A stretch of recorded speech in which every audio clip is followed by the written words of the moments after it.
Hi, my name is Naomi. I'm a student outreach assistant with the Extension Water Programs team, and I'll be telling you about urban best management practices today. So we should have just finished learning up about agricultural and forestry best management practices, but urban best management practices can be equally as important, and when applied consistently and strategically, they can greatly improve the quality of water in an urban environment.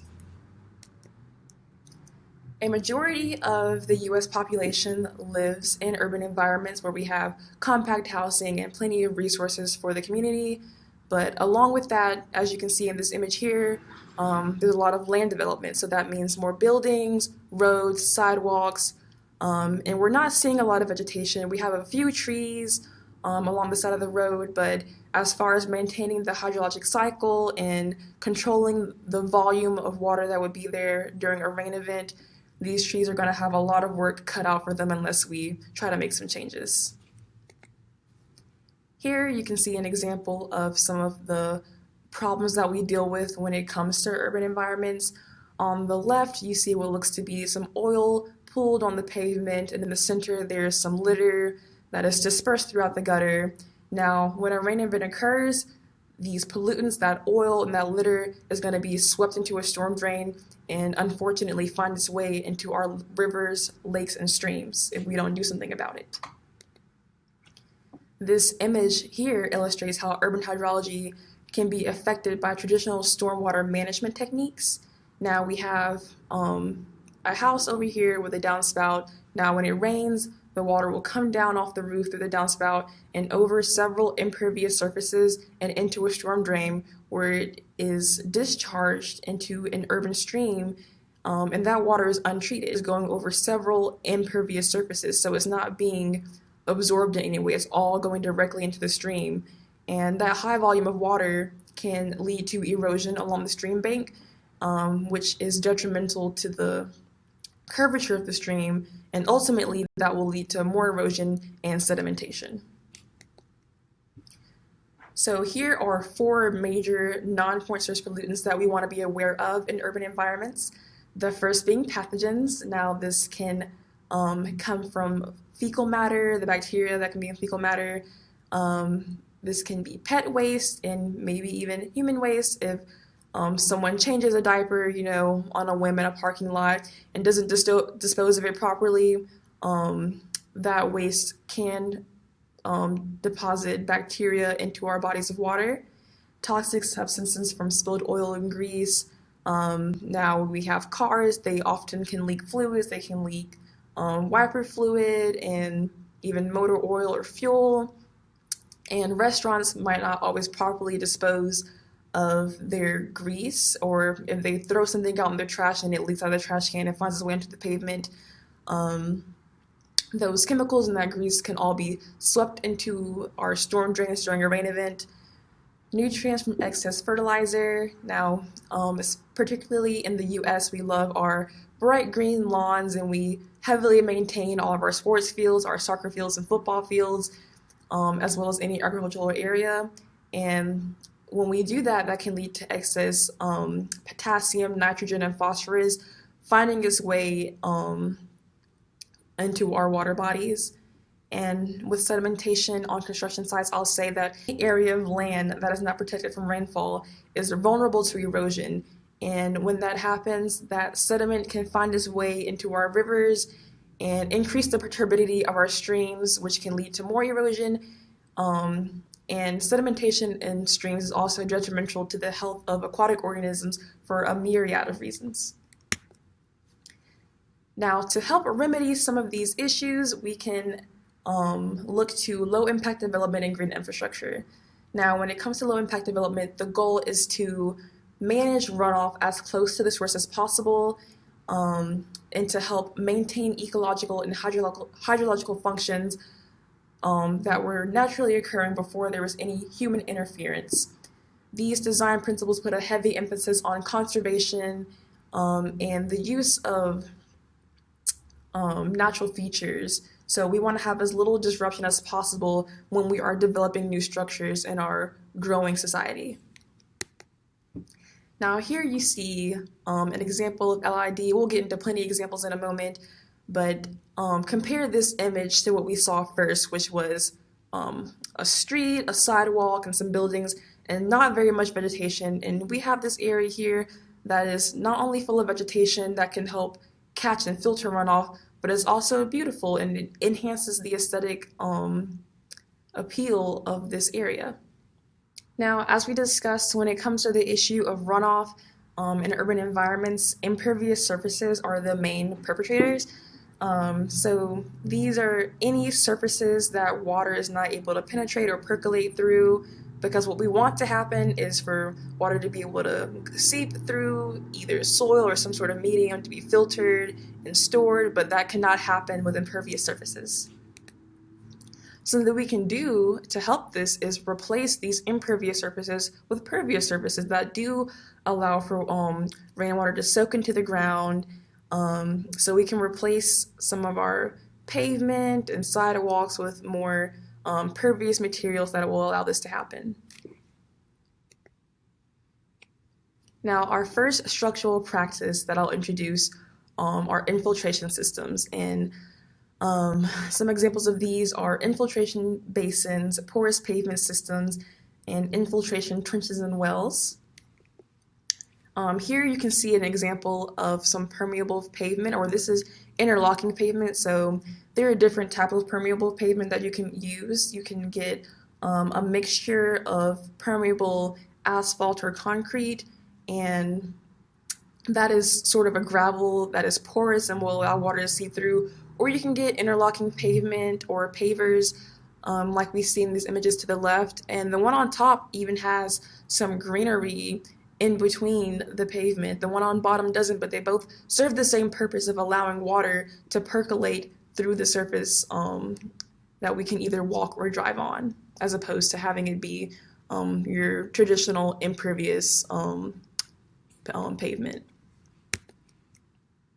Now, detention systems, these are sort of basins that help to control the flow of water.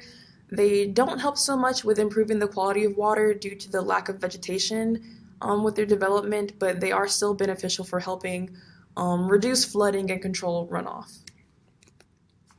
Here we have a retention system, and if you can compare it to the last image we saw, there's a lot more vegetation surrounding this body of water, so they do help to improve water quality and filter out pollutants, as well as recharging groundwater and allowing water to seep into the soil during rain events. Here we have rain barrels and cisterns. These are great. You can put them on your home or even on a larger building. The difference is that rain barrels are smaller than cisterns, but they both pretty much serve the same purpose of collecting rainwater by rerouting the water from an impervious surface like a roof into a barrel or a cistern, and you can then use that water to use with your indoor plants or even in your garden. This is especially helpful if you are experiencing droughts. You can keep that water to use for later, and it also helps control the amount of runoff on your property. Rain gardens, now these help to catch, filter, and hold stormwater. They utilize native plants to help filter this water. You'll want to put plants that are more tolerant of drought towards the edges of the rain garden, and plants that can tolerate some pooling towards the center.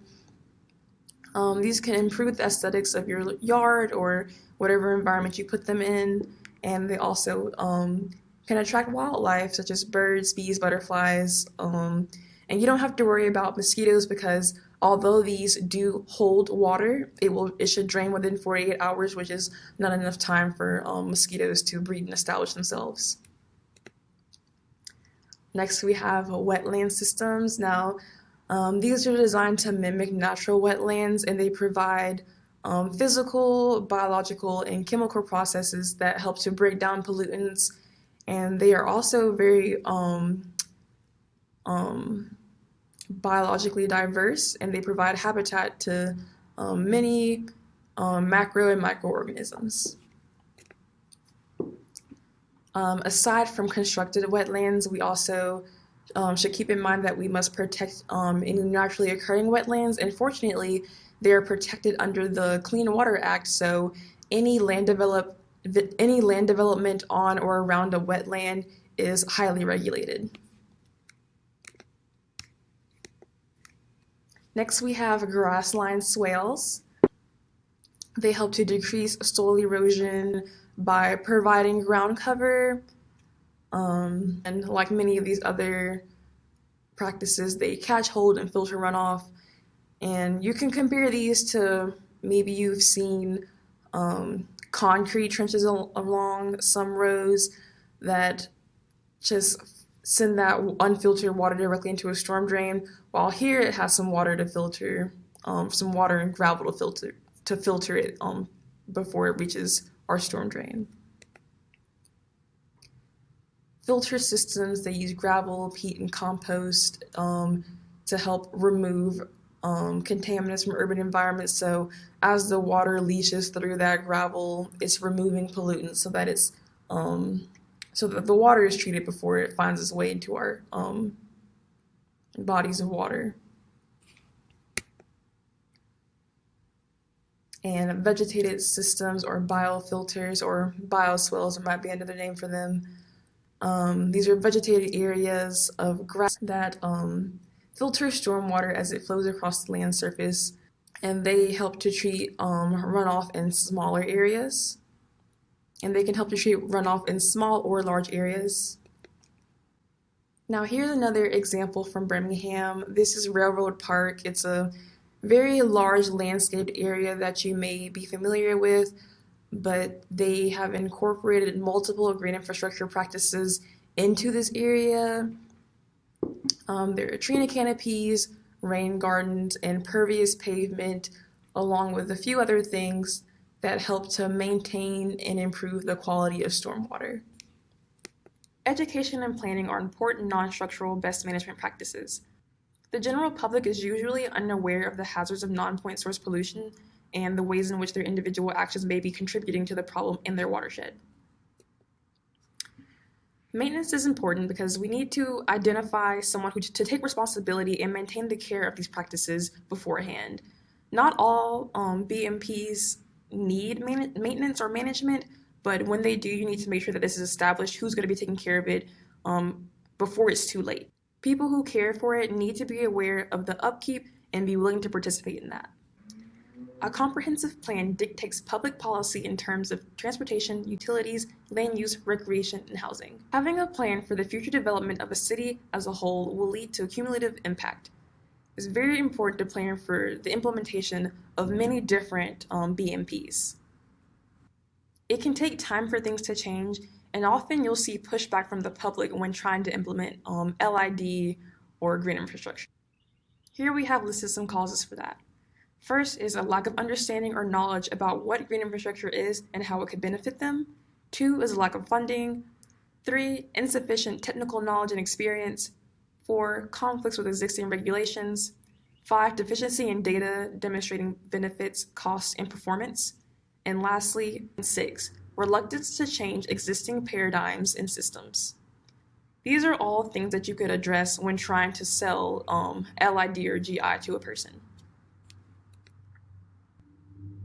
Here we have the Alabama LID Handbook.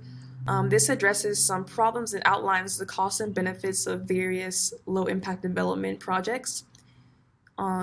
It also will outline design parameters. If you would like to read this, you can Google it. Just Google the name of this booklet, the Low Impact Development Handbook for the state of Alabama, and it should come up for free for you to read on the Alabama Department of Environmental Management website.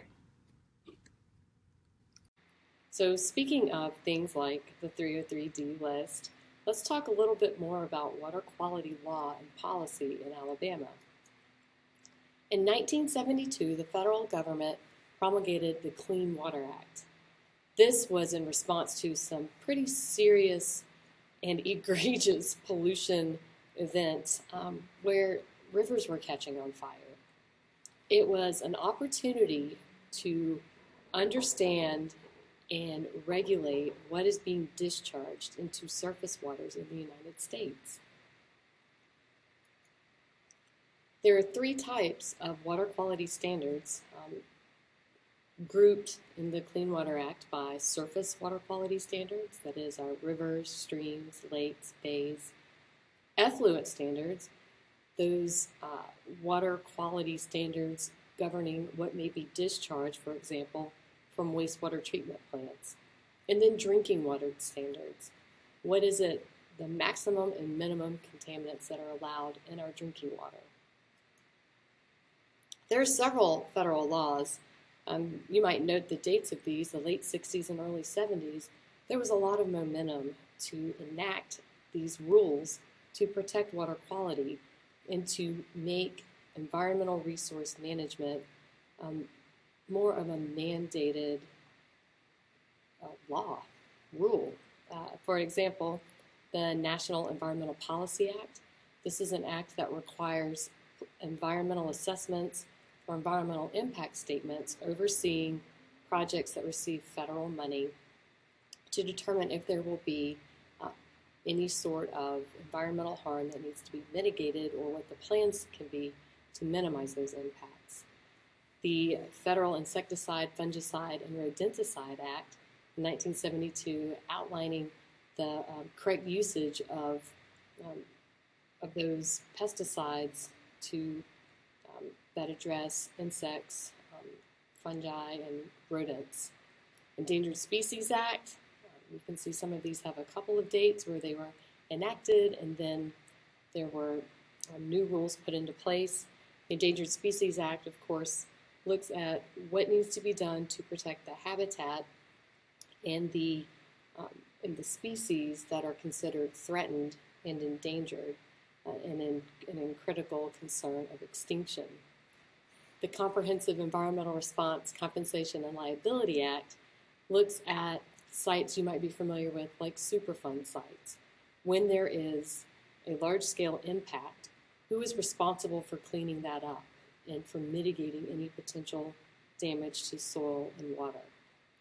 The Coastal Zone Act Reauthorization Amendment is focused more on that those coastal areas and looking at protections of those delicate and important ecosystems. In Alabama specifically, in 1971, the Alabama Water Pollution Control Act was enacted, and that established a state water quality management program that would eventually become the Alabama Department of Environmental Management.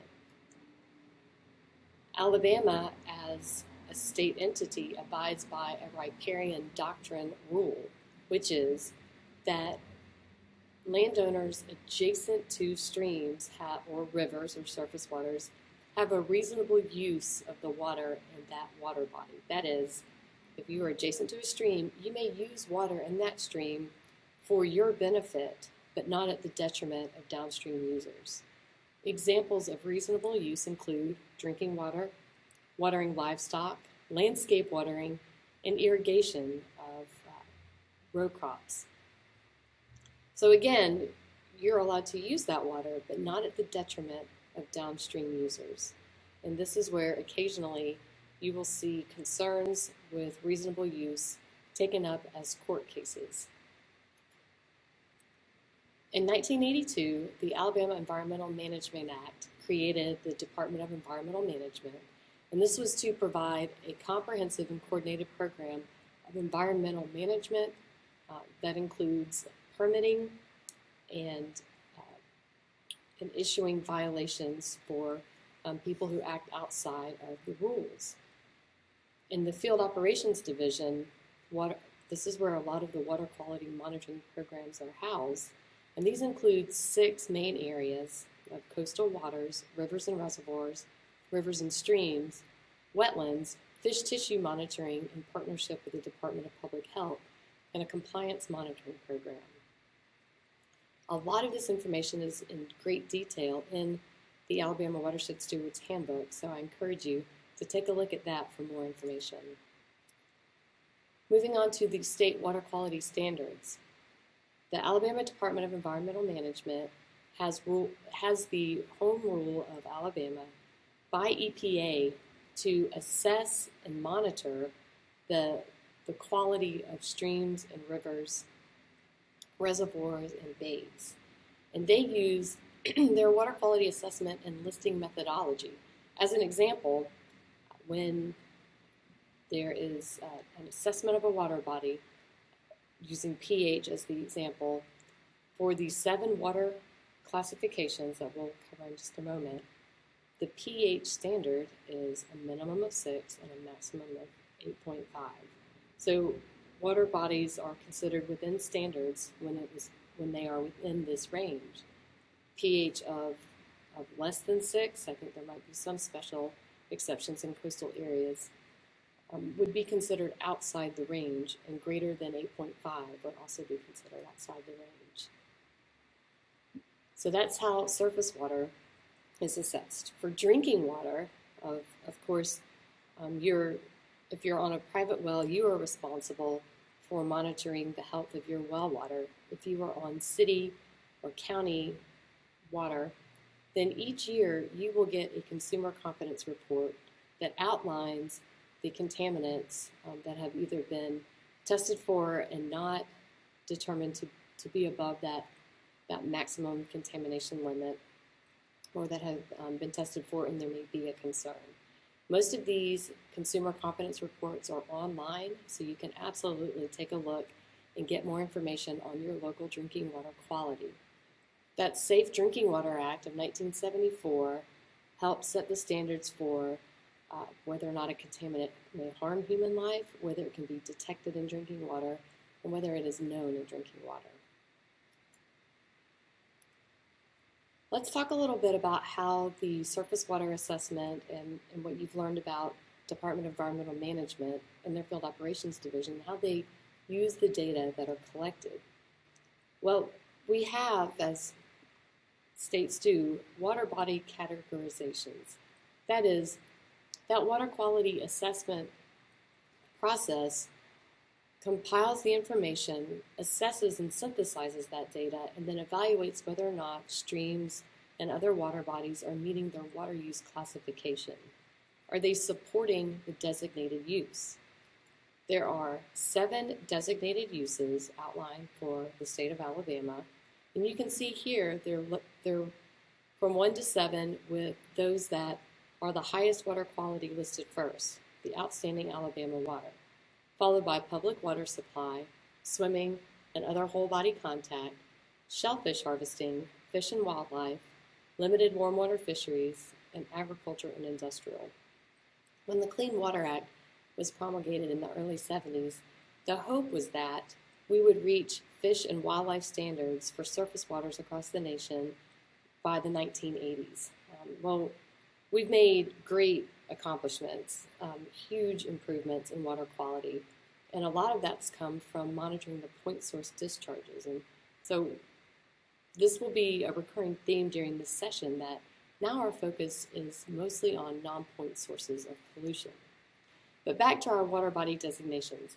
So each of these has that range of what is considered acceptable for its designated use.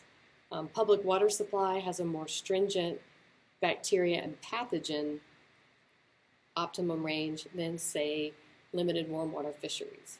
So we are able to understand how these report cards, as the data are analyzed and synthesized, how are these streams ranking out on their designated use report card? There are 2 special designations in Alabama: the Outstanding National Resource Water, or ONRW, and Treasured Alabama Lake. These 2 designations require a more thorough evaluation of discharges for expanded point source requests or pollutants that might be brought in if somebody has put in a permit to create a new discharge. The Treasured Alabama Lake is Lake Martin, and examples of the Outstanding National Resource Water include Weeks Bay. So these are really high, just considered the top of waters that we really want to make sure that we're protecting and watching over. Outstanding Alabama water. The best use of waters in this category are consistent with natural characteristics of waters. That is, they display those biological and chemical parameters that really show that they have again, should be looked at as a high level of protection and held to those high standards for the designated use parameters.